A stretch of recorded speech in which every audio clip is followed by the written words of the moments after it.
Hello, this is a level 2 song. It's about playing power chords in drop D tuning. So first we're going to look at tuning the guitar down to drop D, and then we'll get playing with some power chords. To start off with, I'm in standard tuning. It's my E5 power chord. So to tune down then, I'm going to drop this low string from the note E to D. So it needs to go down. It needs to go down a whole tone. And the way I do this is I use my ear and I listen to the octave. The D string is already at open D. So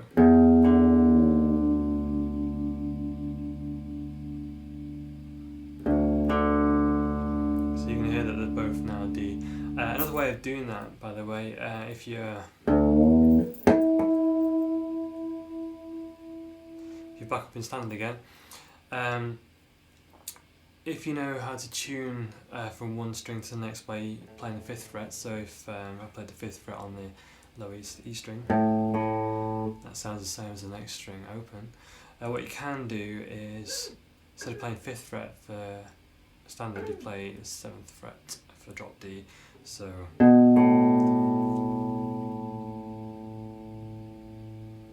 you need to make sure the 7th fret sounds the same as the open A string, and that will put you in drop D. Okay, so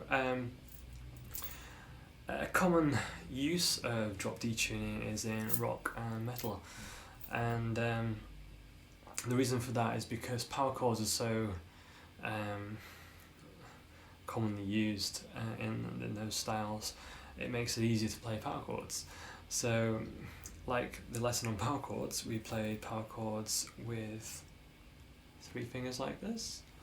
What you can do is, because we're in a different tuning now, we've lowered this string, so we've lowered the lowest string.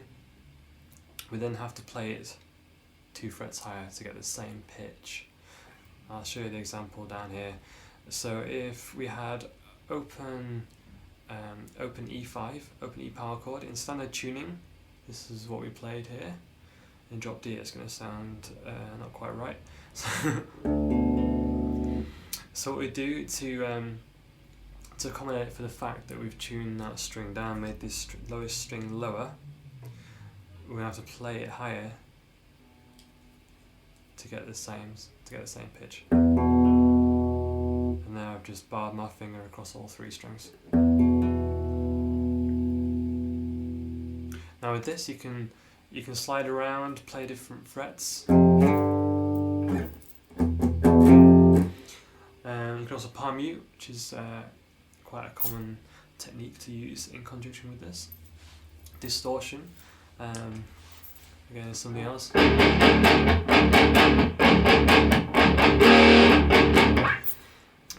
For simple riffs.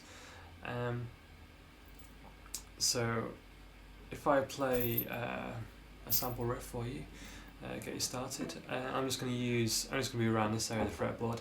I'm going to use open strings, 1st fret, move 3rd fret, move 4th. Go for whatever sounds good to you, really. I know in like a lot of metal songs that tend to use, tend to be a bit more chromatic, so they don't tend to stay within one key so rigidly. You tend to do a lot of moving through the notes chromatically, go up and down scales. So yeah, I'll play a little sample for you.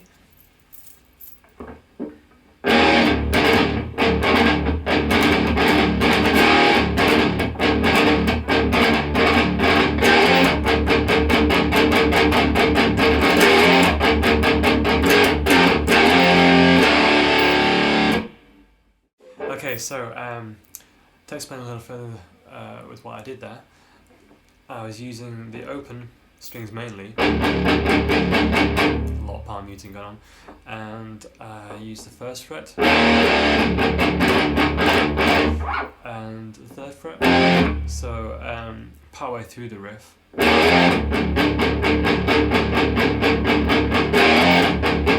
just sliding, simple slide up from 1st fret up to 3rd fret, and then palm mutes on the open strings. When I palm mute, by the way, I tend to only play just a couple of strings, just the lowest 2, just because, and then at higher speeds, I would only probably just play 1 string, just because it's not very practical to be playing across. Well, I mean, you can do it, sometimes it just doesn't sound as clean to do that. Sometimes it gets a bit muffled just because of the timing issue of going between the 2 strings. A lot of the time I'm playing downstrokes. It's a bit more of an aggressive playing style, especially in metal and rock. You want that power, that oomph, and it gives it a bit a sharper attack on the notes that you're playing. So if I play through it again a little bit, it goes.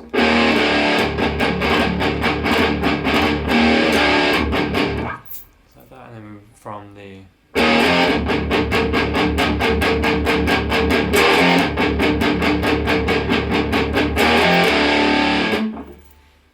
I mean, to play around and then play it different every time I play it, so I'm just making it up. But do the same, experiment with it and play around with the different techniques, palm muting, sliding, and using the open strings. But yeah, thanks a lot.